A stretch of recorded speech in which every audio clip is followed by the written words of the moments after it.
Olá, amigos, olá, irmãos. Eu sei que o tempo de vocês é extremamente precioso, mas eu preciso que você me dê 5 minutos de atenção. Peço que com paciência você assista este vídeo por completo e depois compartilhe ele com o maior número de pessoas possível, tá bom? Porque no meu pensamento, chegamos no fundo do poço.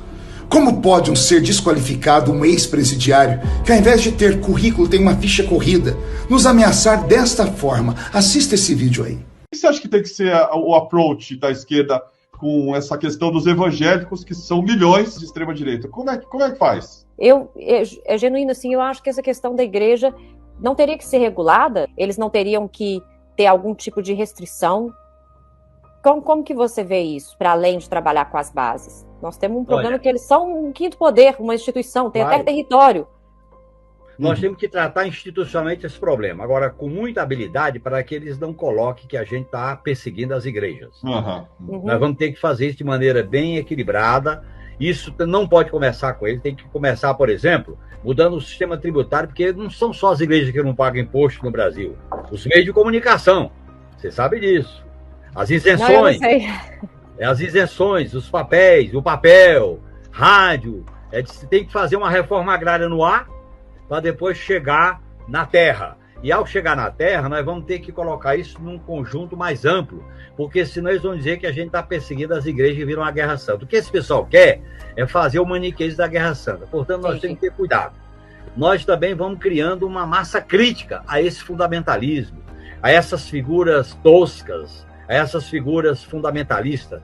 E eu acho que nós vamos ter que fazer uma batalha mesmo, ainda no plano das ideias, para depois chegar ainda nos finalmente, porque nós temos que ter esse cuidado para não ser vítima do que eles pregam, que é o maniqueísmo, entendeu? Inclusive algumas igrejas, que algumas figuras da televisão que são vinculadas a elas prestam um péssimo serviço, não vou citar nome aqui, mas vocês já viram alguns nomes, né? De pessoas ligadas aos meios de comunicação que fazem esse tipo de coisa, né? Então, eu acho que é um desafio que a gente tem que botar na nossa agenda para ver qual é o melhor caminho para enfrentar. Nesse vídeo, o líder petista que foi preso em 1972 por uma patrulha do Exército Brasileiro, cujo codinome dele era Geraldo, passando 5 anos preso por atos terroristas, e preso depois novamente em 2014 e condenado no processo do mensalão do PT, o maior esquema de corrupção da história, o senhor José Genuíno, que já foi presidente do PT, do Partido das Trevas, e que passou os últimos anos no ostracismo e agora, com a ascensão do seu cúmplice, se volta contra a igreja numa clara, vil e arrogante perseguição religiosa, maquiada de tratar institucionalmente este problema. É o que ele diz aí, né? Mas vamos traduzir? Ele está dizendo: daremos um jeito nesse Zé Povinho evangélico.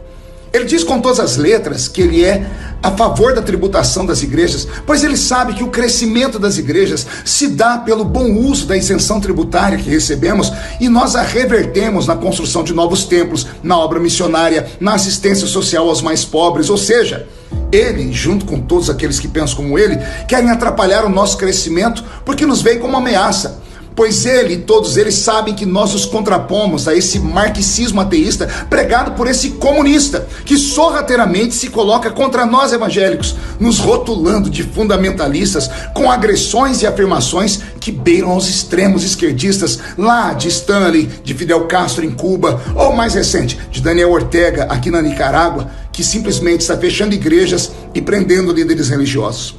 O pior é que esse pária comunista não é só ouvido por esquerdistas radicais, não, mas também lhe dão ouvidos muitos infiltrados em nossas comunidades religiosas, incluindo alguns evangélicos que são filiados a partidos de esquerda, a partidos que são contra nós.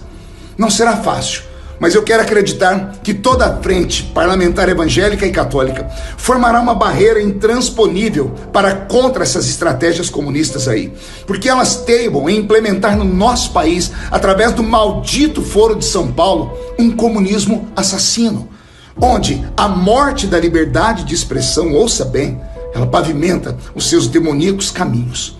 Que Deus os ajude a todos. Os dias realmente serão sombrios. Eu não esmorecerei. Eu já os enfrentei uma vez. Eu sei do que eles são capazes. Tentaram destruir a minha reputação, o meu mandato e, por consequência, a minha família. Mas eu os enfrentarei de novo. Que Deus os ajude. Por isso, eu rogo as orações de todos os cristãos do nosso país.